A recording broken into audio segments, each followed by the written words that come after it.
하이데르베르크 교리문답 하심으로 주일 예배로 나아가겠습니다. 살아서나 죽어서나 당신의 유일한 위로는 무엇입니까? 살아서나 죽어서나 나의 몸과 영혼은 나 자신의 것이 아닙니다. 나의 몸과 영혼은 나의 신실하신 구주 예수 그리스도의 것입니다. 그리스도는 자신의 보배로운 피로 나의 모든 죄값을 완전히 치르셨습니다. 그리스도는 나를 마귀의 모든 권세에서 풀어주셨습니다. 또한 그리스도는 나를 지켜주십니다. 그리고 하늘에 계신 아버지의 뜻이 아니라면 내 머리에서 머리카락 하나도 떨어지지 않습니다. 참으로 모든 것은 나의 구원을 위해 합력하여 일합니다. 그리고 그리스도는 성령님을 통해 내게 영생을 보증해 주십니다.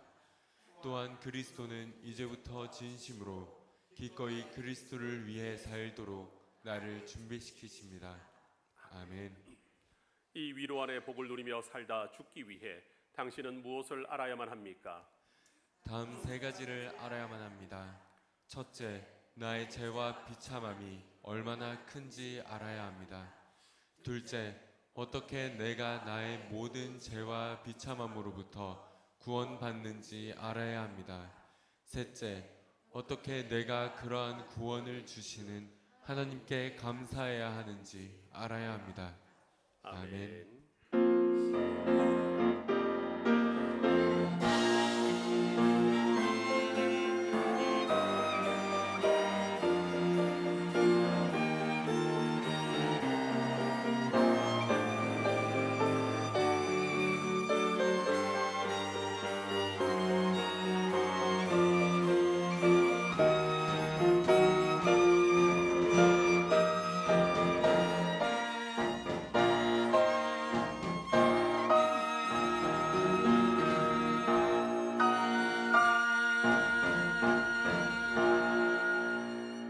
여호와는 위대하시니 우리 하나님 성 거룩한 산에서 극진히 찬양 받으시리로다.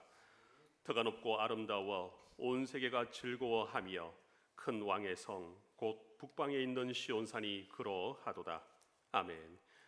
광야와 같은 험한 인생길에서 우리에게 변함없는 구원과 은혜를 베풀어 주시는 하나님, 목마른 사슴이 시냇 물을 찾아 갈급함과 같이 저희는 하나님께서 베풀어 주신 신령한 은혜를 갈망하며 성소로 나왔습니다. 예배할 때 우리로 생명수 강가에서 흡족히 마시게 하시며 주님의 식탁에 둘러앉아 하늘로부터 내리는 만나로 배부르게 하시며 골수에 기름진 것을 먹음같이 우리 영혼이 만족을 누리게 하여 주옵소서. 사랑 많으신 예수님의 이름으로 기원하옵나이다. 아멘. 시편 찬송 287장 부르시겠습니다. 감사합니다.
이케아신경으로 우리의 신앙을 고백하겠습니다.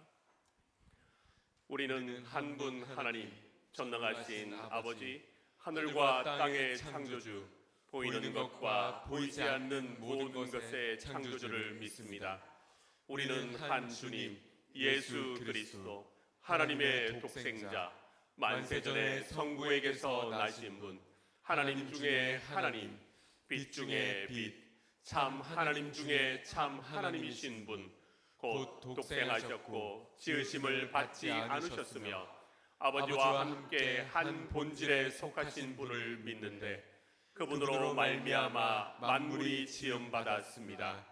그분은 우리 사람을 위하여 그리고 우리의 구원을 위하여 하늘에서 내려오셨으며 성령으로 동정녀 마리아에게서 육신을 입어 사람이 되었습니다.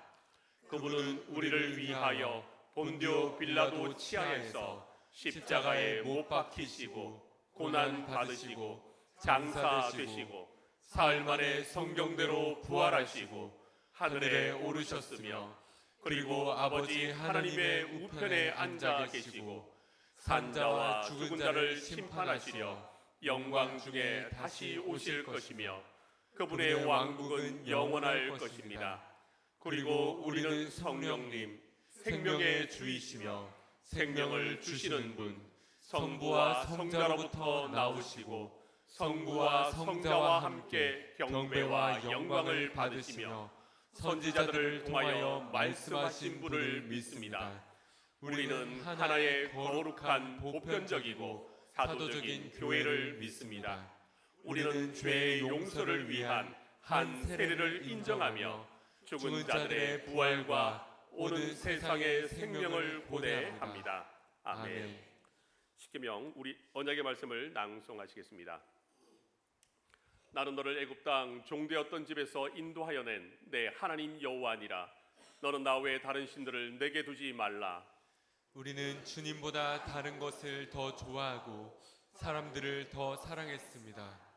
너를 위하여 새긴 우상을 만들지 말고 또 위로 하늘에 있는 것이나 아래로 땅에 있는 것이나 땅 아래 물속에 있는 것에 어떤 형상도 만들지 말며 그것들에게 절하지 말며 그것들을 섬기지 말라.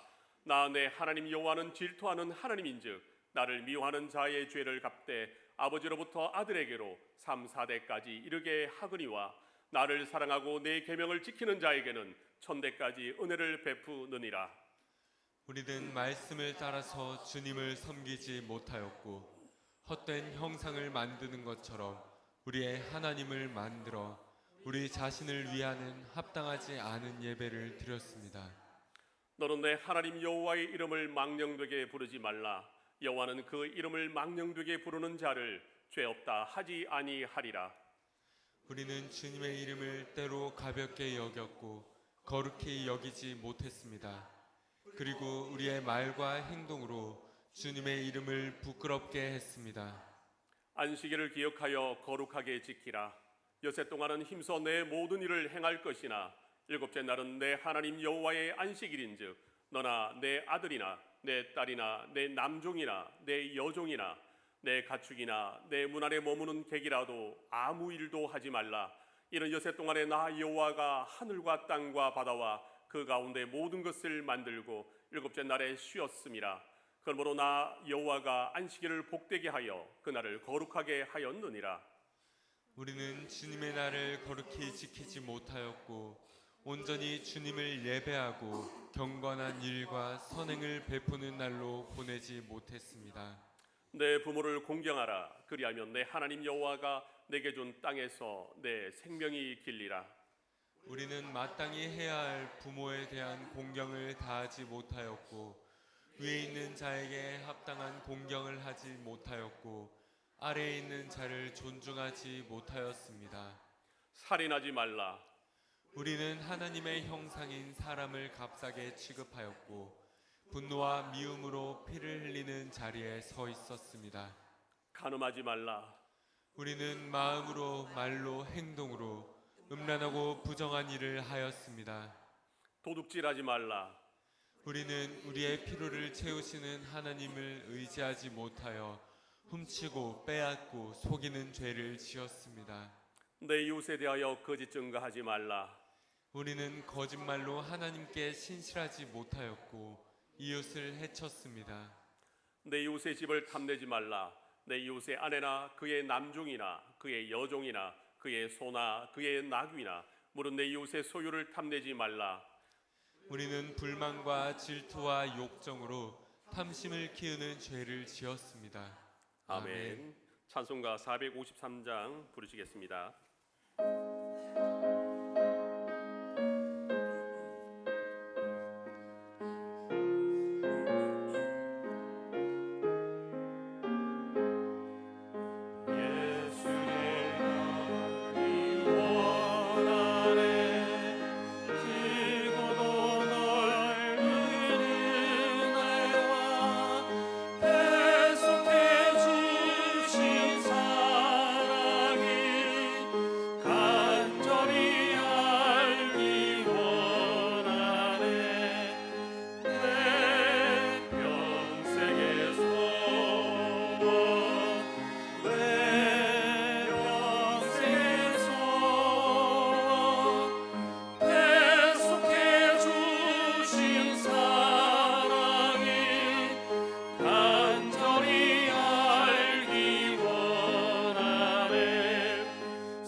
한량없는 은혜와 평강으로 저희들을 삶 가운데 늘 함께 하시는 사랑의 하나님께 존귀와 찬양을 올려드립니다.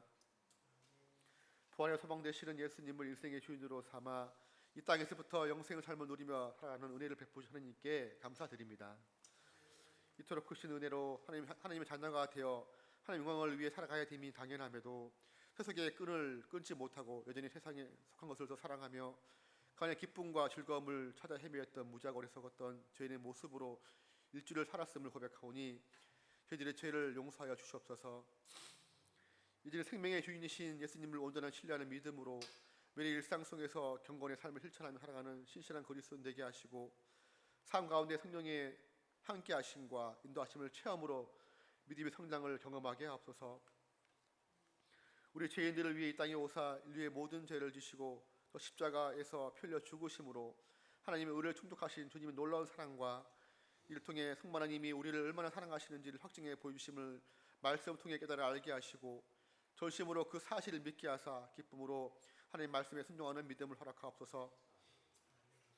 우리의 구원의 길은 원하신 하나님의 사랑과 은혜로부터 옴을 깨달아 알게 하시고 우리의 믿음의 대상이자 목적 되시는 예수님을 인생의 주인으로 모시고 하나님의 선하신 뜻만을 선포하고 증거하며 살아가는 신실한 성도의 삶을 살게 하옵소서.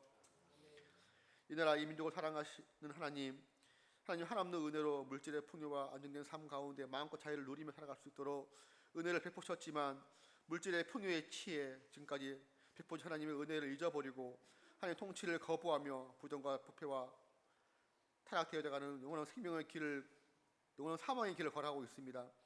이 나라와 백성들에게 하나님을 두려워하는 심령을 허락하사 하나님의 공의의 법이 살아나게 하옵소서.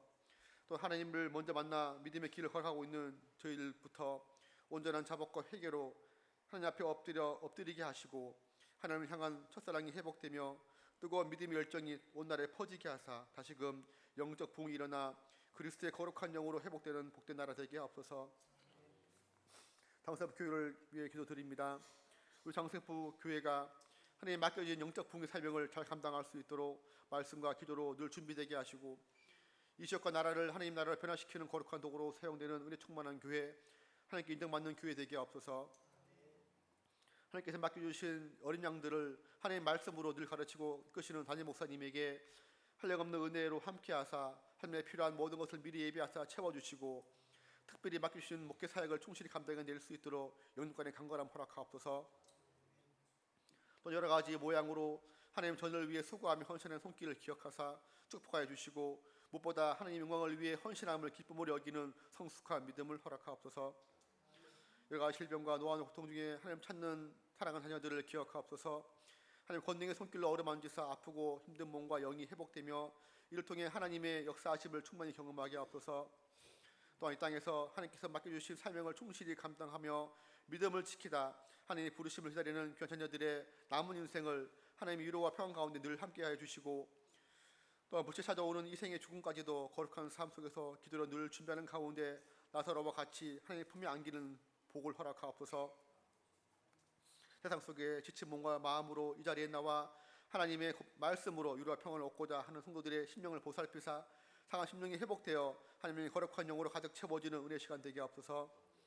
말씀을 두고 다니는 서신 담임 목사님의 성령 충만함으로 함께하사 선포되어지는 말씀 능력을 더하여 주시고 주신 하나님의 말씀을 믿음으로 받아 새롭게 변화되어 거듭나는 은혜 충만한 시간 되게 하옵소서. 드려진 예배를 통해 삼일체 하나님 홀로 응답 받아 주시오며 예수님의 이름으로 기도드립니다. 아멘.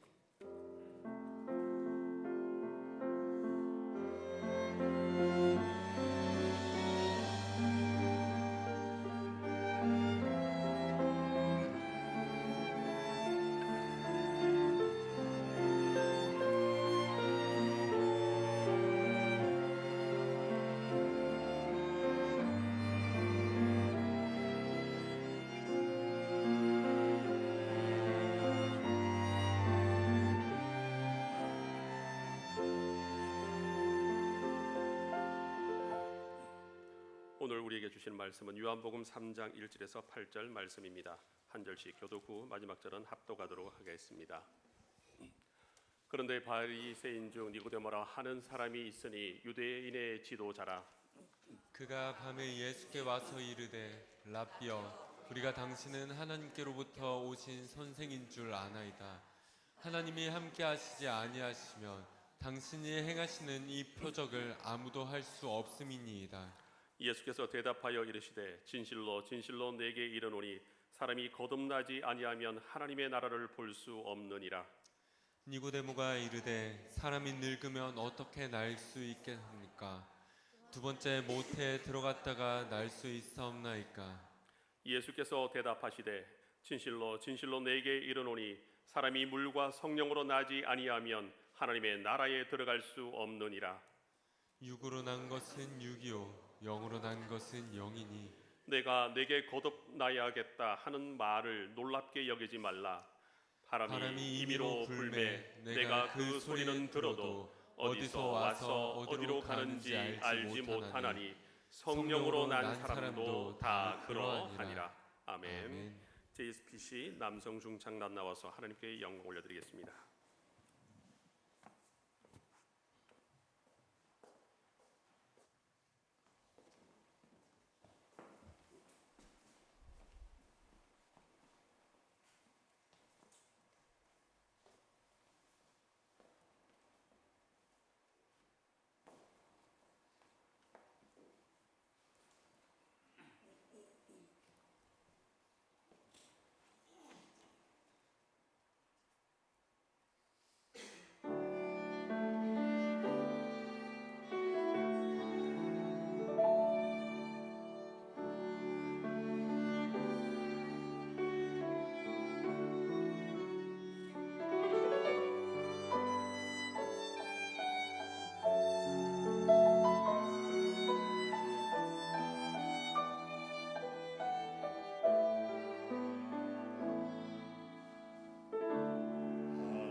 오늘 말씀은 매우 유명한 거듭남의 본문입니다. 이스라엘의 종교 지도자 니고데모가 찾아와 질문할 때 예수님께서 하나님 나라의 백성이 될 수 있는 유일한 자격인 born again, 다시 태어나는 것을 말씀하시는 장면입니다. 그러나 이에 앞서 우리가 알아야 할 것은 왜에 관한 내용입니다. 당시 존경받았던 바리새인, 그것도 이스라엘 내 최고 높은 기관에 있었던 니고데모는 왜 야인 같은 예수님을 찾아왔을까요? 이를 위해 먼저 우리는 당시의 정치적 상황을 잘 알아야 합니다. 유럽, 아프리카, 아시아의 패권을 아수르, 바벨론, 페르시아, 헬라 제국에 이어 5번째로 로마가 점령했는데 이를 로마 제국이라고 합니다. 사진으로 보면 다음과 같습니다. 우선 지난 시간에 보았던 대륙별 세계 지도를 보면 우리가 집중하고 있는 것은 지도의 한가운데 있는 서남 아시아 지역입니다. 서남이라는 글자의 배경에 있는 푸른색 공간은 지중해입니다. 거의 사면이 육지로 둘러싸여 있어 마치 작은 호수처럼 보이지만 실제로는 어마어마하게 큰 바다로서 위쪽으로는 유럽, 아래쪽으로는 아프리카 대륙이 있습니다. 아프리카 난민들이 목숨을 걸고 유럽을 탈출한다고 할 때 바다가 바로 이 지중해를 말합니다. 그리고 이 지중해 오른쪽 끝에 아까 말한 서남아시아가 위치해 있는데 이스라엘을 포함해 소위 중동 국가들이 있는 곳입니다. 그런데 예수님 시대는 로마가 이 서남아시아 지역을 포함해 유럽과 아프리카 전체를 식민지로 다스리고 있었습니다. 이 시절을 팍스 로마나라고 하는데 풀이하면 로마에 의해 평화가 유지되던 시절이라는 뜻입니다. 이 팍스 로마나의 지역이 얼마나 광대한지 또 다른 사진으로 살펴보겠습니다. 한 가운데 있는 바다 지중해를 중심으로 왼쪽 상단에 구두처럼 생긴 나라가 이탈리아인데 그 가운데 위치한 지역이 수도 로마입니다. 이곳에서 출발한 로마가 지중해를 중심으로 위쪽으로는 유럽과 아래쪽으로는 아프리카, 오른쪽으로는 아시아 지역을 식민지로 두었습니다. 때문에 지중해라는 거대한 바다가 마치 로마의 놀이터처럼 보인다 해서 지중해를 로마의 호수라고 부르기도 했습니다. 그만큼 당시 최강대국의 나라가 로마 제국입니다. 바로 이런 시기에 그리스도께서는 이스라엘이라는 조그마한 로마 식민지 나라에서 태어나 활동하셨던 것입니다. 지중해 오른쪽 거의 끝부분에 거북이처럼 생기는 아주 작은 섬이 있는데 키프로스라는 섬이고 여기에서 더 오른쪽으로 가다가 만나는 대륙의 해안가 그 아래쪽에 조그맣게 위치한 나라가 이스라엘입니다. 그 이스라엘을 따로 떼어낸 모습을 보면 이렇습니다. 여기가 바로 이스라엘, 노란색으로 표시된 곳이 이스라엘 나라입니다.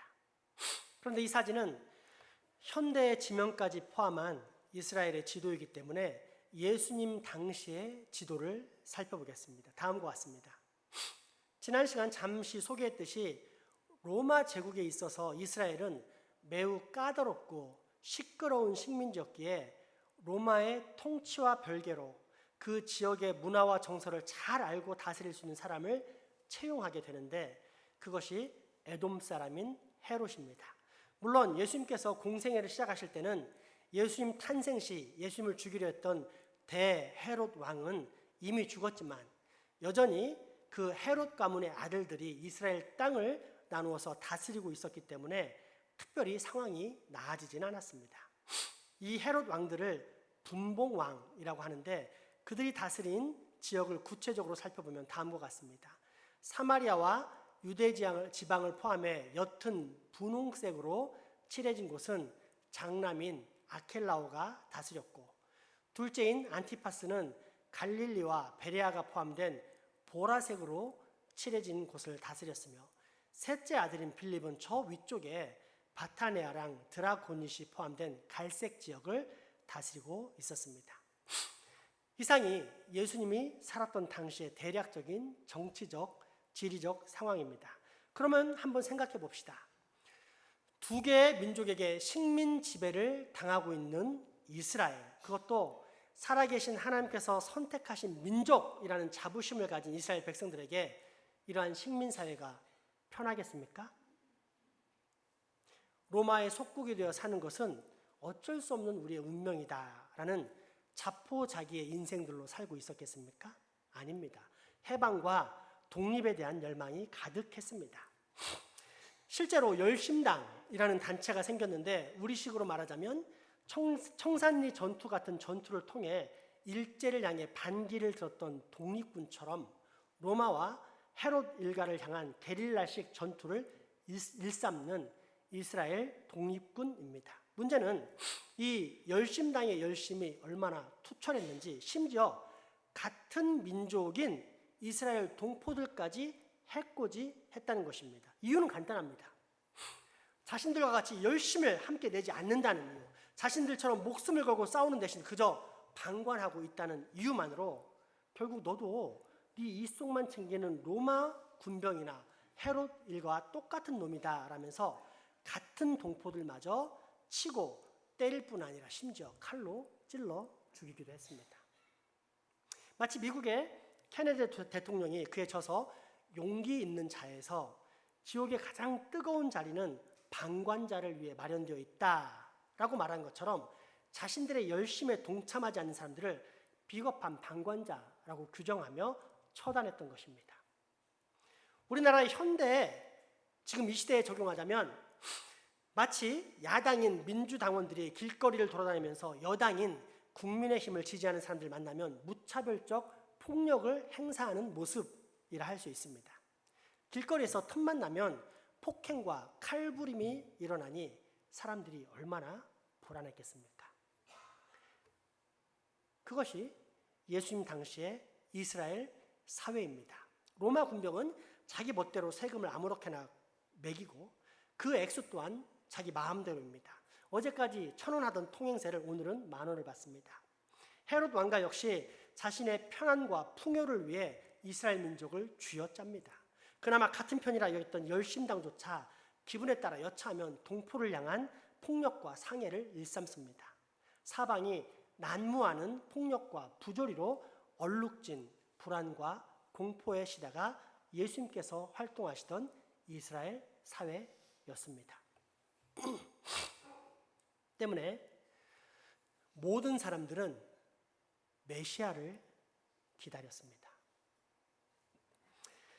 이 모든 고통과 압제, 눈물과 슬픔에서 해방시켜 주실 하늘의 왕, 하나님께서 인정하시고 기름 부으사 이 땅에 보내신 권능의 왕, 다윗과 같은 왕을 기대하고 있었습니다.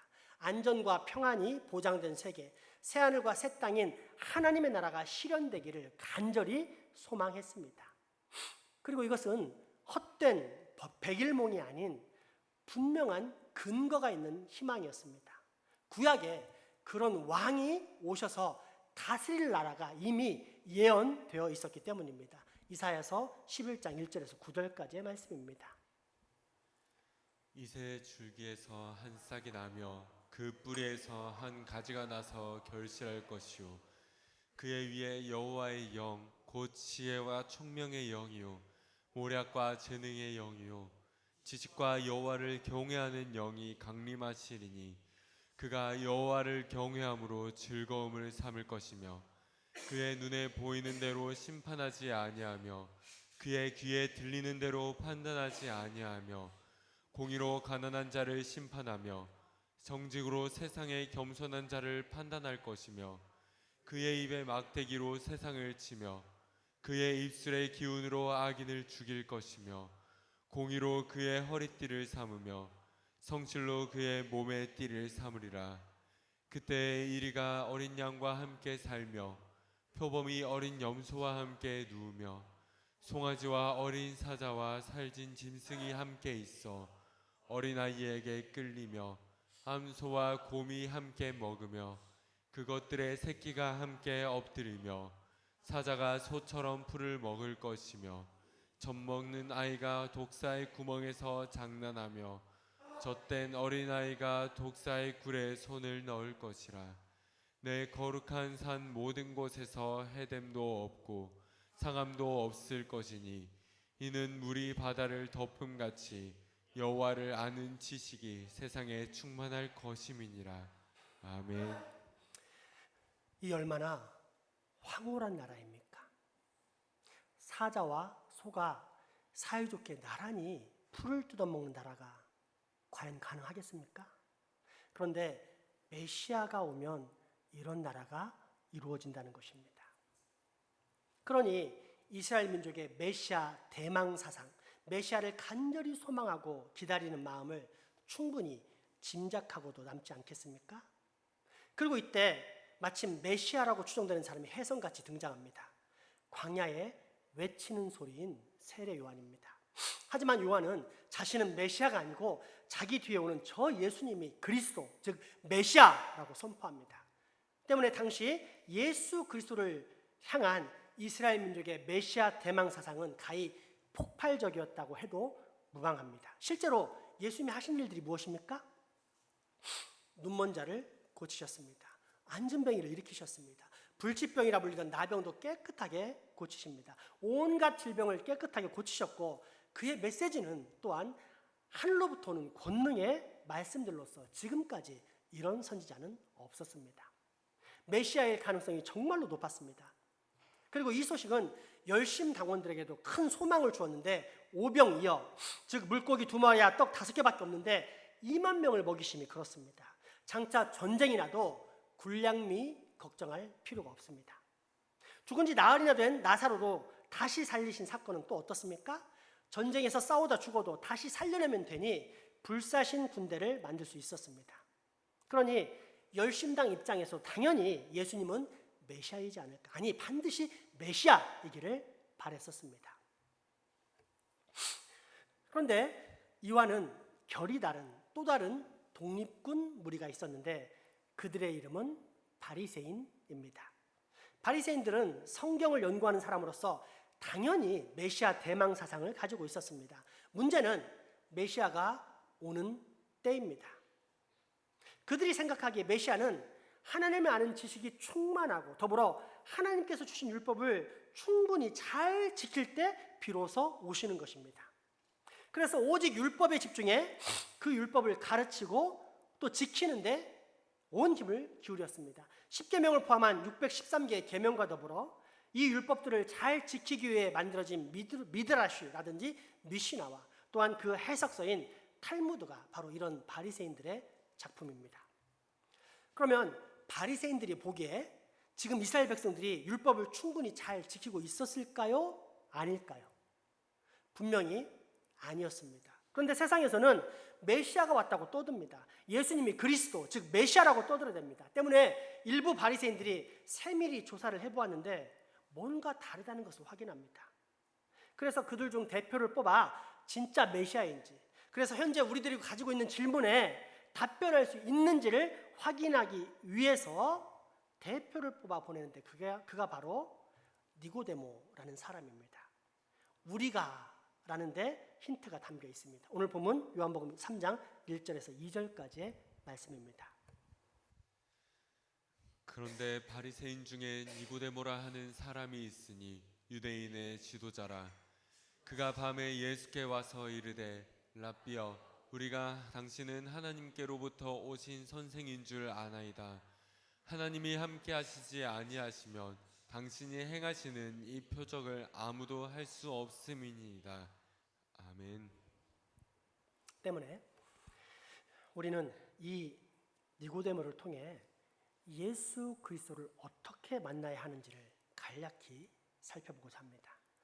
첫째, 생각하면서 만나야 합니다. 어떻게 만나야 한다고요? 이성을 통한 만남입니다. 이스라엘 회중들이 메시아라면서 예수님을 따라다니는 중요한 이유가 무엇입니까? 기적입니다. 눈멀고 평생 안진뱅이가 걷고 나병 환자가 낫고 오병이어로 성인 남자만 5,000명을 먹이고도 12광주리가 거친 기적을 보면서 나도 저 혜택을 받고 싶다, 받았으면 좋겠다라는 소망 때문에 그처럼 예수님을 쫓아다닌 것입니다. 한마디로 편안과 풍요와 다산, 정신적, 육체적 배를 불리기 위해서입니다. 큰 생각이 없었습니다. 당장 그리고 앞으로도 우리를 잘 먹고 잘 살게 해줄 메시아가 있기 때문에 그처럼 열광 속에 예수님을 따라다닌 것뿐입니다. 예수님은 저들을 영원한 사망 형벌의 죄악에서 대속의 죽음으로 구원해줄 메시아로 이 땅에 내려왔는데 그런 것에는 별 관심이 없었습니다. 생각이 없었습니다. 그냥 잘 먹고 잘 살게 해줄, 나의 배를 부르게 해줄 메시아의 형상과 이미지를 예수님께 투영해 그 예수님을 섬기는 우상 숭배의 죄악을 범하고 있었던 것입니다. 그런데 이것은 지금도 우리가 매 주일마다 늘 고백하면서 경계하고 있는 십계명의 내용이지 않습니까? 하나님의 형상을 스스로 만들어 섬기는 우상 숭배? 때문에 바울 사도는 이런 인생들, 시대마다 그 외형이 세련되게 변화되지만 그 본질은 전혀 바뀌지 않는 우상 숭배자들을 향해 매우 안타까운 마음으로 다음과 같이 경고합니다. 빌립보서 3장 18절에서 19절까지의 말씀입니다. 내가 여러 번 너희에게 말하였거니와 이제도 눈물을 흘리며 말하노니 여러 사람들이 그리스도의 십자가의 원수로 행하느니라. 그들의 마침은 멸망이요 그들의 신은 배요 그의 영광은 그들의 부끄러움에 있고 땅의 일을 생각하는 자라. 아멘. 반면 니고데모를 포함한 일군의 바리새인들은 기적에 집중하지 않았습니다. 대신 그 기적의 의미를 깊게 생각했습니다. 기적은 하나님뿐 아니라 다른 종교에서도 종종 발생하는 현상이었기 때문입니다. 실제로 출애굽 시 모세가 처음 몇 가지 기적들을 베풀었을 때 애굽의 마술사들도 일으킬 수 있었습니다. 때문에 바리새인들은 예수님께서 베푸신 기적이 아니라 표적, 즉 이 기적을 통해 알려주시고자 하는 하나님의 표시, 하나님의 계시를 발견하려 했습니다. 그러면서 기적의 발생자 예수 그리스도의 언행에 대해서도 면밀히 관찰했습니다. 단지 회중을 선동하는 인기몰이 마술사인지 아니면 하나님의 신성을 드러내는 진짜 선지자인지 검증했습니다. 세상에는 그럴듯하지만 실제로는 자기 이익을 챙기는 가짜 마술사, 가짜 선지자들이 너무도 많기 때문입니다. 그리고 결론을 내립니다. 이분은 뭔가 다르다. 하늘에서 내려온 분명한 선지자, 하나님의 신성을 느끼게 해주는 큰 선생님이시다. 혹 메시아일 수도 있다. 그렇다면 이분은 지금처럼 혼란한 전국 속에서 우리가 어떻게 해야 할지에 대해 충분히 가르쳐 줄 수 있지 않겠는가? 그 하늘의 지혜와 지식을 한번 들어보자. 바로 이런 생각 속에서 니고데모를 예수님께 파견한 것입니다. 그러므로 우리 그리스도인들은 생각해야 합니다. 성경에 근거한 합리적 이성을 반드시 활용해야 합니다. 지난 시간 하나님을 떠난 인본주의적이고 합리적인 이성이 결국은 비관론에 빠졌다고 배웠습니다. 그래서 이성을 통해 삶의 의미와 가치를 발견하고자 하는 노력은 이제 폐기되고 대신 체험을 중요시하는 신비주의에 물들게 됩니다. 그렇게 나타난 현실이 알코올을 포함한 온갖 약물에 빠지는 마약 중독의 현대사회라는 사실을 살펴보았습니다. 자, 그러면 이런 약물 중독의 사회가 기독교, 교회에는 영향을 끼치지 않겠습니까? 세속화가 일어나지 않을까요? 만약 그렇다면 세상과 교회는 벽으로 분리된 채 서로 다른 세상에 살고 있다고 말할 수 있습니다. 하지만 지역 교회와 세상은 실제로는 한 공간에 있기 때문에 모든 세속화, 세상의 가치와 풍속은 있는 그대로 교회로 밀려올 수밖에 없습니다. 그래서 지금 하나님의 말씀을 선포함으로 죄를 깨우치고 돌이키게 하는 은혜와 진리의 중심의 설교 대신 마음을 편안하게 만드는 심리학에 기반한 안정과 위로 중심의 진정제 설교, 사실상 설교라고도 할 수 없는 강연들이 교회마다 떠들고 있는 것입니다. 더불어 교회가 유일하게 살펴보아야만 하는 눈치인 성경, 즉 하나님의 말씀 대신 회중들의 의견, 회중들의 합의, 회중들의 욕구 충족을 위해 마케팅에 점점 물들어갑니다. 그 마케팅의 눈치 속에 민주주의 교회를 만들고 그 민주주의라는 명목 아래 아무렇지 않게 하나님의 뜻을 거역하는데도 교인들은 이에 대해 전혀 거리낌이 없습니다. 아니, 분별 자체가 아예 안 되고 있습니다. 그뿐입니까? 왜 신앙을 머리로 하려고 하느냐? 그것은 잘못된 것이다. 진정한 신앙은 가슴이다. 느껴야 된다. 살아계신 하나님을 체험해야 된다. 그게 바로 진짜 신앙이다 라고 주장하는 사람들은 또 얼마나 많습니까? 무식하지만 자기가 무식한지를 모르기 때문에 그런 발언을 서슴지 않습니다. 그리고 이처럼 세속화된 신앙의 조류는 반드시 교회에 흘러 들어오게 되는데, 그것이 바로 찬양이라는 가면을 쓴 채 합법화된 마약이 되어 전 교회들에서 울려 퍼지고 있는 즐겁고 신나며 무아지경에 빠져들게 만드는 락 기반의 음악들입니다. 그로 인해 우리를 신나게 하고 즐겁게 하고 행복하게 만드는 체험 중심의 찬양이 넘쳐나고 있습니다. 소위 느낌이 있는 찬양 집회가 사방 곳곳에 또 얼마나 많은지 모릅니다. 문제는 그 멋진 체험과 신나는 분위기의 찬양 집회를 통해 내가 예수 그리스도를 얼마나 깊이 알았느냐는 것입니다. 기독교 신앙의 핵심은 예수 그리스도, 곧 우리를 진정으로 구원하실 뿐 아니라 오늘도 나와 동행하시는 메시아에 관한 믿음인데, 그 메시아 신앙이 얼마나 깊어졌느냐는 것입니다. 생각 없는 신앙은 결국 즐겁고 신나는 분위기를 체험할 뿐 실제로는 잘못된 신앙을 끊임없이 양산하고 있는 것입니다. 그러므로 여러분 꼭 기억하십시오. 기독교 신앙의 출발이자 근간은 사람에게만 주어진 하나님의 형상의 가장 기초인 이성, 생각에서 비롯된다는 사실 말입니다. 유한하고 연약한 인간의 지성을 돕기 위해 무한하신 하나님께서 밝히 보여주신 계시, 곧 성경을 읽고 묵상하며 연구할 때 우리는 비로소 기독교의 핵심인 예수 그리스도를 만날 수 있습니다. 이처럼 이성을 통해 생각하는 신앙, 니고데모의 자세, 바로 이것이 우리가 예수 그리스도를 만나는 첫 번째 자세입니다.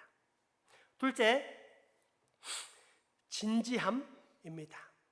종종 많은 설교자들이 니고데모가 밤에 예수님을 찾아간 것은 당시 이스라엘 민족을 출교시킬 권한까지 가진 산헤드린 공회가 무서워서였을 것이다 라고 말합니다. 상당히 일리가 있는 말입니다. 오늘 본문 포함 니고데모가 신약에 등장하는 경우는 총 3번 정도 되는데, 그 모습들이 대부분 소심하고 담대하지 못한 모습들로 나타나기 때문입니다. 그러나 이 사건이 예수님의 공생의 초기에 일어났다는 가정하에 살펴보면 이보다 더 설득력 있는 이유는 신중함 또는 진지함입니다. 밤이 아니라 낮에 예수님을 찾아왔다고 가정해 봅시다.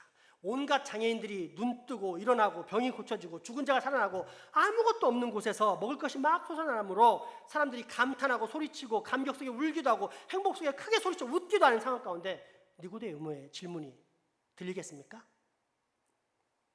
아니, 니고데모가 예수님께 질문할 시간이나 있겠습니까? 무엇보다 그 질문은 일반 대중들과 달리 배를 불리는 그런 마음과 달리 이 민족이 제대로 살기 위한 매우 신중한 질문들입니다. 하늘의 지혜와 지식에 관한 질문입니다. 낮에 가능하겠습니까? 그래서 니고데모는 아무도 없는 밤에 예수님을 찾아온 것입니다. 그리고 이것이 지금 우리 기독교가 다시 회복해야 할 신앙의 진지함입니다. 수많은 기독교인들이 주일 예배에 한 번 참석하는 것이 전부라고, 신앙생활의 전부라고 생각합니다. 더 열심히 사람들은 수요 연경회나 금요 기도회, 새벽 기도회 같은 예배들도 빠지지 않고 열심히 참석하면 나는 신앙생활을 잘하고 있다라고 생각합니다. 물론 이 예배들을 통해 분명한 신앙적 유익, 영적 유익을 얻습니다만, 모든 사람들이 영과 진리, 즉 매 예배 시간마다 성령님 안에서 올바른 방법으로 하나님께 온전히 예배드리고 있지 않다는 전제하에서 그런 모습을 부정적으로 정의하자면 그것은 예배가 아닌 그저 예배 형식들에 참여하는 소극적인 종교생활일 뿐입니다. 예배 시간에 앉아있지만 시선을 외면하고 졸고 딴 생각에 빠져 헤매고 있는 것들이 분명한 그 증거입니다. 무엇보다 최선을 다해 예배에 참석했다 하더라도 거기에서 만족하고 끝나면 반쪽짜리 신앙입니다. 왜입니까? 우리 기독교 신앙은 예수 그리스도를 믿고 따르는 삶이기 때문입니다. 이를 풀었으면 예수 그리스도가 나를 구원하신 유일한 구원자라는 사실을 믿기에 정해진 예배 시간에 뭐예요? 영과 진리로 주님 앞에 엎드려 경배하는 것이 너무도 당연한 첫 번째 신앙의 태도라면, 더불어 나아가 그 예수님이 이제는 나의 주인이 되사 내 모든 인생을 통치하시는 분이라는 믿음을 가지고 사는 것 역시 너무도 분명한 두 번째 신앙의 태도이기 때문입니다. 따라서 예배 형식에 참여하는 것만으로는 결코 진지한 신앙생활을 할 수 없습니다. 날마다 숨 쉬는 순간마다 예수 그리스도의 말씀에 귀를 기울여야 합니다. 주님의 음성을 들어야 합니다. 성경을 통해서 계시하시고 선포하시는 삼위일체 하나님의 통보에 내 모든 관심과 주의를 집중하는 진지함이 반드시 있어야만 하는 것입니다. 그런데 이런 진지함을 교제를 빙자한 사람들이 바글거리는 시끌벅적함의 친교 속에서 찾을 수 있을까요? 거기서 느끼는 문화생활이 신앙적 만족이 정말로 하나님께서 주시는 참 만족이라고 확신할 수 있습니까? 오히려 그것은 마치 술에 취한 사람과도 같은 만족, 비록 술에 취한 것보다는 덜 취해 보이지만 본질적으로는 하나님보다 사람에게 취한 모습, 그래서 결과적으로 하나님과는 아무 상관없는 나만의 만족, 또 다른 체험주의, 또 다른 신비주의 형태의 신앙일 수밖에 없습니다. 때문에 참 신앙을 가진 사람은 반드시 진지할 수밖에 없습니다. 외로울 수밖에 없습니다. 그래서 사람에게 휩쓸리지 않습니다. 광야를 찾습니다. 사람 속에서 참된 위로를 찾지 않습니다. 대신 밤을 찾습니다. 아무도 방해받지 않는 시간, 아무도 방해하지 않는 장소, 그곳을 찾습니다. 그리고 그곳에서 여전히 나를 위해 홀로 잠잠히 기다리고 계시는 예수님을 만나 질문하기 시작합니다. 나의 믿음, 나의 소망, 나의 관심에 대한 질문. 그러다가 점점 하나님의 믿음, 하나님의 소망, 하나님의 사랑, 하나님의 은혜, 하나님의 영광을 질문하게 됩니다. 그렇게 점점 하나님의 뜻을 알아가면서 하나님의 사람이 되어갑니다. 그러니 광야의 신앙, 진지함이 빠진 신앙을 생각할 수 있겠습니까? 아니, 진지함이 없는 신앙이 과연 가능이나 하겠습니까? 그렇게 주님은 현재 우리의 신앙이 어떠한지, 네가 정말로 올바른 신앙 가운데 살아가고 있는지 아닌지 분명히 점검해 보라며 다음과 같이 말씀하셨던 것입니다. 마태복음 6장 5절에서 6절까지의 말씀입니다. 또 너희는 기도할 때 외식하는 자와 같이 하지 말라. 그들은 사람에게 보이려고 회당과 큰 거리 어귀에 서서 기도하기를 좋아하느니라. 내가 진실로 너희에게 이르노니 그들은 자기 상을 이미 받았느니라. 너는 기도할 때 내 골방에 들어가 문을 닫고 은밀한 중에 계신 내 아버지께 기도하라. 은밀한 중에 보시는 내 아버지께서 갚으시리라. 아멘. 예수 그리스도를 대하는 마지막 세 번째 자세, 그것은 은혜를 사모하는 태도입니다. 예수님이 메시아일지도 모른다고 생각하는 일군의 바리새인들 대표로 찾아온 니고데모, 그는 사실 소심하고 소극적인 사람이라 오고 싶지 않았을 것입니다. 그럼에도 불구하고 예수님을 찾아오게 됐는데 그것은 결코 우연이 아닌 하나님의 경륜과 섭리, 즉 하나님의 은혜였습니다. 그 이름을 보면 잘 알 수 있습니다. 니고데모는 헬라식 이름입니다. 어떻게 이스라엘 사람인 그가 헬라식 이름을 가졌는지 알 수 없으나 당시의 이스라엘 사람들 중에는 아이를 낳으면 헬라식 이름을 주는 일이 종종 있었으므로 불가능한 일은 아닙니다. 그러면 이름의 의미는 무엇일까요? 민족의 승리라는 뜻입니다. 그런데 만일 이것이 히브리 이름을 헬라식으로 의역을 해서 쓴 것이라면 그 뜻은, 그 이름은 나키담, 또는 나키돔이 되어서 그 뜻은 무죄한 피 또는 죄 없는 피가 됩니다. 참 흥미롭지 않습니까? 소극적이지만 어쩔 수 없이 대표로 예수님 앞에 나아갔습니다. 아담 이래 사람 중에 죄가 없는 사람이 있습니까? 모든 사람은 그 혈관에 죄악의 피가 흐르고 있습니다. 그 죄악의 피 때문에 모든 사람들은 병들고 죽게 되는 것입니다. 따라서 그 부모가 사람인 니고데모에게 무죄한 피 또는 죄 없는 피라는 이름을 붙여준 것은 말도 안 되는 넌센스입니다. 그런데 이런 넌센스가 자기도 모르는 사이에 센스, 아니 truth, 진실, 진리가 됩니다. 니고데모가 만난, 그래서 지금 니고데모 앞에 계신 분은 그야말로 혈관에 단 한 방울의 죄도 없는 완전하신 하나님이기 때문입니다. 그렇게 무죄한 피란 이름을 가진 니고데모는 자기도 모르게 진짜 무죄한 피를 가지신 예수 그리스도 앞에 나아가 이후 결국 그분께서 흘리신 보혈의 능력으로 말미암아 자신의 더러운 모든 피가 깨끗이 씻김받는 구원의 은혜, 진짜 무죄한 피가 됩니다. 이것을 가리켜 우리는 은혜라고 말합니다. 여기 있는 우리 중에도 스스로 예수 그리스도를 찾아온 사람이 있습니까? 어쩌다 보니 부모님이 믿어 모태신앙이라, 또는 친구 따라, 이웃 따라, 아니면 누가 소개해줬다든지, 아니면 그냥 오고 싶은 기분이 들었는데 그 기분을 이기지 못한 채, 충분히 이기고 세상에 놀 수 있었는데 이기지 못한 채 어쩔 수 없이 교회에 나온 것입니다. 그러면서도 전혀 무죄하지 않음에도 불구하고 스스로는 늘 죄가 없다는 생각 속에 아무 생각 없이 예수님께로 나오고 예수님을 만납니다. 그 예수님에 대해서 질문은커녕 심지어 관심도 없었습니다. 그냥 타고난 모태신앙, 아니면 고상한 문화생활이나 교양생활처럼 다른 이상한 공동체보다는 그나마 교회가 더 낫고 건전하니까 나와서 다녔을 뿐입니다. 그런데 지나고 보니 이것은 결코 우연이 아니었습니다. 그런 우리를, 한심하고 교만하기 짝이 없는 우리를 여전히 홀로 기다리고 있는 분이 계셨기 때문입니다. 그분이 누구입니까? 그렇습니다. 정말로 무죄한 피를 가지신 분.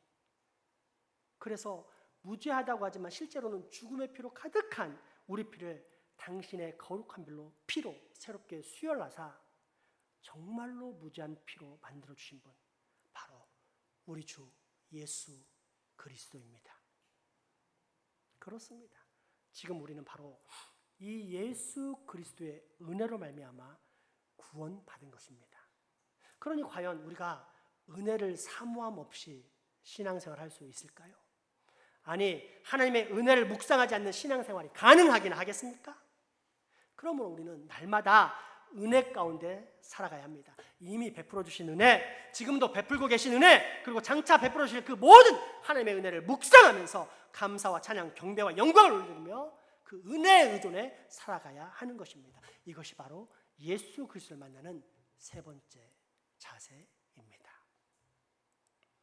기독교는 예수 그리스도가 핵심이 되는 종교라고 했습니다. 그리고 예수님은 참 사람으로 이 땅에 내려오셨지만 동시에 그 본질은 참 하나님이시라고 했습니다. 자, 그렇다면 우리가 믿고 경배하며 의지하는 신인이신 예수 그리스도에 대해서 우리는 어떠한 자세를 가지고 살아가야 할까요? 첫째, 체험이나 신비주의적 신앙이 아닌 계시에 기초한 똑바른 정신의 신앙, 이성과 지성의 신앙, 즉 생각하면서 만나는 신앙입니다. 둘째, 동네를 배회하는 강아지를 정기적으로 보듯 하는 가볍고 하찮은 만남이 아닌 늘 구원과 영생과 인간의 본질과 결국을 생각하는 진지한 만남 가운데 들어가는 거룩한 습관의 삶입니다. 그리고 마지막 셋째, 이 모든 것이 하나님의 은혜임을 깨닫고 철저히 그 은혜 안에 잠기며 또 그 은혜를 날마다 사모하는 삶입니다.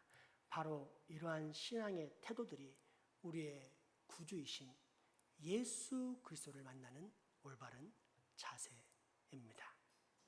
기도합시다. 경륜과 섭리를 통해 우리의 구원을 이루시는 은혜의 하나님, 오늘 우리로 니고데모를 통해 그 놀라운 하나님의 은혜를 깨닫게 하시니 감사합니다. 무엇보다 우리를 구하시기 위해 이 땅에 내려오신 우리 주님 예수 그리스도를 어떻게 대하고 또 그분께 어떻게 나아가야 하는지에 대해서 배우게 하셨사오니 우리로 꼭 그러한 이성적 사고와 진지한 묵상과 은혜를 깊이 사모하는 참 신앙의 자세를 얻게 하여 주시옵소서. 예수님의 이름으로 기도합니다. 아멘. 이 시간 성찬식을 거행하도록 하겠습니다. 찬송가 198장입니다.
거룩하신 하나님, 우리의 기쁨과 슬픔을 함께 하시는 하나님의 아들 예수 그리스도가 말미암아 감사드립니다. 주님은 천국 말씀을 선포하시고 병든 자를 고치시고 죄인들의 친구가 되셨습니다. 하나님께 순종하셔서 그의 사랑하는 동포들이 십자가에 달리시고 죽으셨습니다. 그러나 세상을 이기시고 죽음에서 다시 살아나셨기에 우리는 지금도 죄인의 친구 되신 우리 주 예수님을 찬양합니다. 이제 모든 민족들과 나라들에게 세상 죄를 위해 죽으시고 부활하신 주 예수님을 알리고 주님을 회상하면서 떡을 떼고 잔을 나누고자 합니다. 주 성령님 오셔서 떡과 잔을 성별하시며 이를 먹고 마시는 주님의 백성들이 그리스도의 몸을 입어 세상을 변화시키게 하소서. 그러한 소망 가운데 이제는 우리 주님께서 우리에게 친히 가르쳐 주신 기도를 함께 드리오니 하늘에 계신 우리 아버지, 아버지의 이름을 거룩하게 하시며 아버지의 나라가 오게 하시며 아버지의 뜻이 하늘에서와 같이 땅에서도 이루어지게 하소서. 오늘 우리에게 일용할 양식을 주시고 우리가 우리에게 잘못한 사람을 용서하여 준 것 같이 우리 죄를 용서하여 주시고 우리를 시험에 빠지지 않게 하시고 악에서 구하소서. 나라와 권능과 영광이 영원히 아버지의 있습니다. 우리 주님께서 잡히시던 날 밤이었습니다. 주님은 사랑하는 제자들과 함께 마지막 유월절 식사를 하셨습니다. 그때 떡을 들어 축사하십니다. 하나님을 향해 깊은 감사의 기도를 드리셨습니다. 그리고 그 떡을 떼십니다.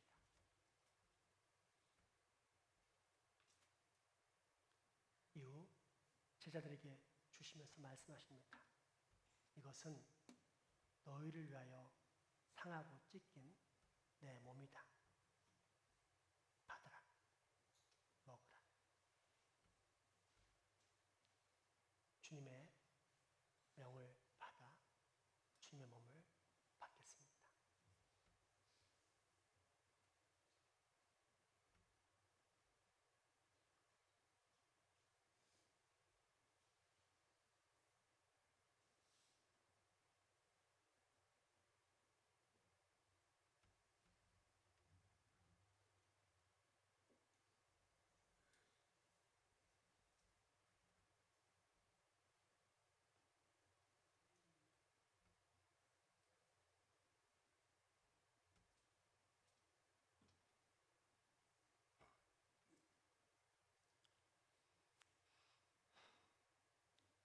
우리 주님은 식후에 또 잔을 드렸습니다.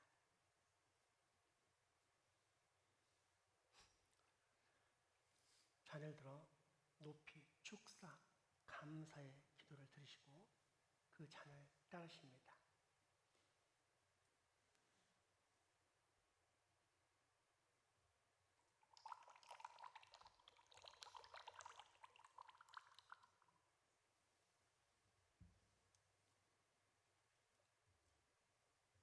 그리고 또다시 그 잔을 사랑하는 제자들에게 주시면서 말씀하십니다. 이것은 너희를 위하여 흘리는 내 피다. 너희와 나 사이에 맺어진 새 언약의 피다. 받으라. 마시라. 우리 주님의 명을 따라 이 피를 받고 우리의 모든 더러운 피가 예수 그리스도의 피로, 거룩한 피로 채워지도록 하겠습니다.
이제 우리가 주님의 떡과 잔을 받고자 합니다.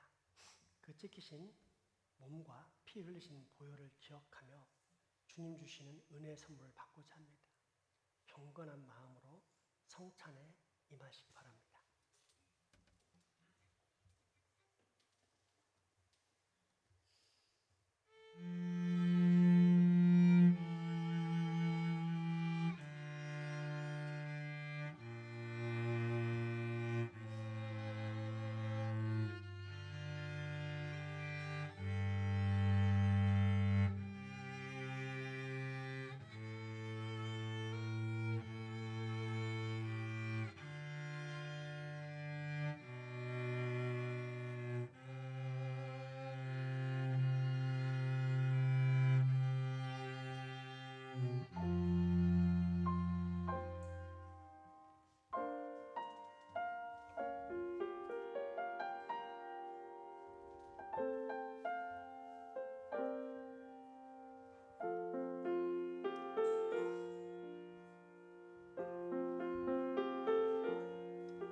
기도하겠습니다. 주님, 우리가 주님의 떡과 잔, 곧 살과 피에 참여하였습니다. 우리를 위하여 찢기신 살과 흘리신 피의 은혜 감사드립니다. 남김없이 다 쏟아주신 그 사랑의 은혜를 감사드립니다. 하나님, 자격이 없는 저희들에게 허락하신 이 은총에 감사하며 받을 때 이제는 그 모든 살과 피가 거룩한 내 살과 피가 되게 하사 나로 생명의 영광이 증거되는 복을 꼭 얻게 하여 주옵소서. 예수님의 이름으로 기도하옵나이다. 여러분, 평화로운 마음으로 세상을 향해 나가십시오. 담대하십시오. 악으로 악을 갚지 말고 항상 선한 일을 도모하십시오.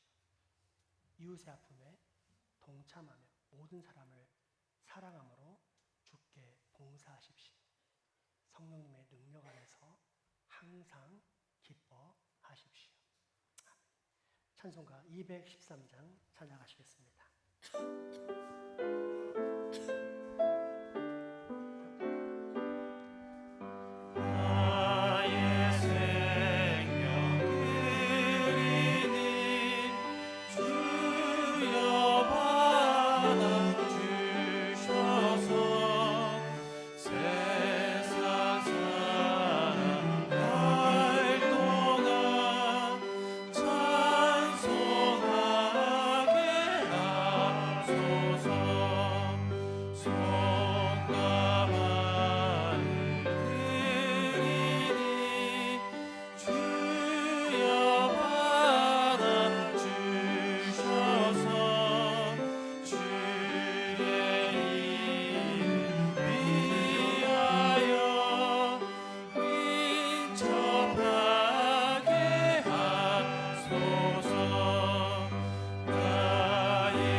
헌금하시겠습니다.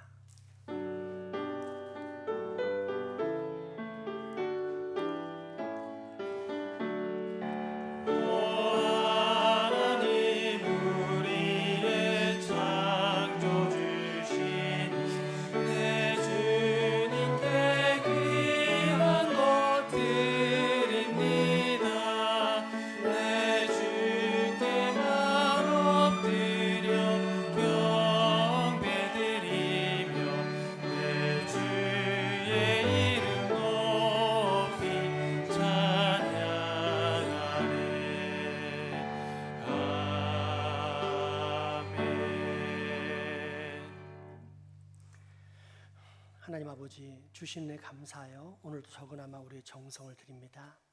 11조 주정, 건축, 선교, 그 외 모든 감사헌금에 담긴 우리의 마음을 기쁨으로 흠양하여 주시고 또한 우리에게 아버지께서 예비하신 하늘창고의 복으로 채워 주시옵소서.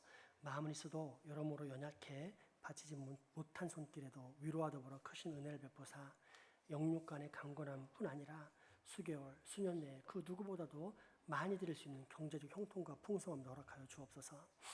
주님, 무엇보다 이 헌금이 반드시 올바로 사용될 수 있게 하여 주옵소서. 이 헌금이 사용되는 곳마다 죽어가는 영혼과 육체가 살아나며 예수님을 알지 못하는 영혼들이 거듭나는 역사가 일어나고 연약함 속에서 신음하는 인생들은 새 힘을 얻는 복을 받게 하여 주옵소서. 우리 가족이지만 병환으로 인해 예배 함께하지 못한 소중한 환우들과 직장 사업, 유학 등으로 타지에 나가 수고하는 우리 교우들도 동일한 은혜 주시며 무엇보다 이 지역사회의 긍휼력이사 어서 빨리 우리의 참 소망이요 구원주이신 예수 그리스도를 믿고 구원받는 역사가 이 지역에 물이 바다 넘치같이 충만하게 넘치게 하여 주시옵소서. 예수 이름으로 기도합니다.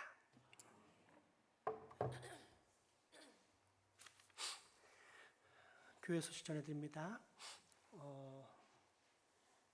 우리 광원도로 이사 가신 민광기 집사님이 이제 옥수수를 보내오셨습니다. 그래서 오늘 점심에 옥수수를 다 같이 먹을 예정입니다. 이미 이제 드셔보신 분이 너무 맛있다 그러네요. 한번 드셔보시고 정말 맛있는지 확인하시고 우리 먹으면서 민광기 집사님을 위해서 축복하며 기도하는 시간도 꼭 가졌으면 좋겠습니다. 교육부 여름 성경학교 및 수련회 광고입니다. 청년부가 돌아오는 토요일에 이제 저와 함께 거제도로 수련을 다녀오도록 하겠습니다.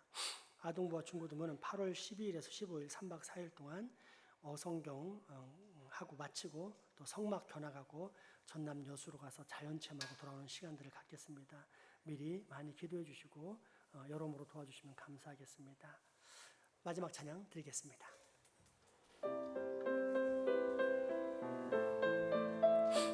우리 손을 들어 서로를 축복하겠습니다. 여호와는 너에게 복을 주시기를 원하며 너를 지키시기를 원하시며 여호와는 그 얼굴을 너를 향하여 드사 은혜와 평강 주시기 원하노라. 우리 서로 안아줄까요? 여호와는 너에게 복을 주시기를 원하며 너를 지키시기를 원하시며 여호와는 그 얼굴을 너를 향하여 드사 은혜와 평강 주시기 원하노라. 너를 보배롭고 존귀하게 여기시는 하나님이 내 삶 속에서 이 약속을 신실하게 이루시리. 땅에 기름진 것으로 하늘에 신령한 것으로 너를 복주시고 지키실 하나님이 너의 영혼 잘 되도록 은혜 베푸시며 평강으로 인도하시리. 땅에 기름진 것으로 하늘에 신령한 것으로 너를 복주시고 지키실 하나님이 너의 영혼 잘 되도록 은혜 베푸시며 영광으로 인도하시리. 우리 주 예수 그리스도의 은혜와 하나님의 크신 사랑과 성령님의 교통하심이 이제 후로 성경의 계시에 의존하는 이성과 깊은 묵상의 진지함과 철저히 은혜를 사모하는 신앙 가운데서 예수님을 만나며 또 동행하는 삶을 살아가겠다라고 다짐하고 결단하는 여기 모든 주의 자녀들의 머리 위와 가정, 이웃 그리고 후손들에게 지금부터 영원토록 함께 하시기를 간절히 축원하옵나이다. 아멘.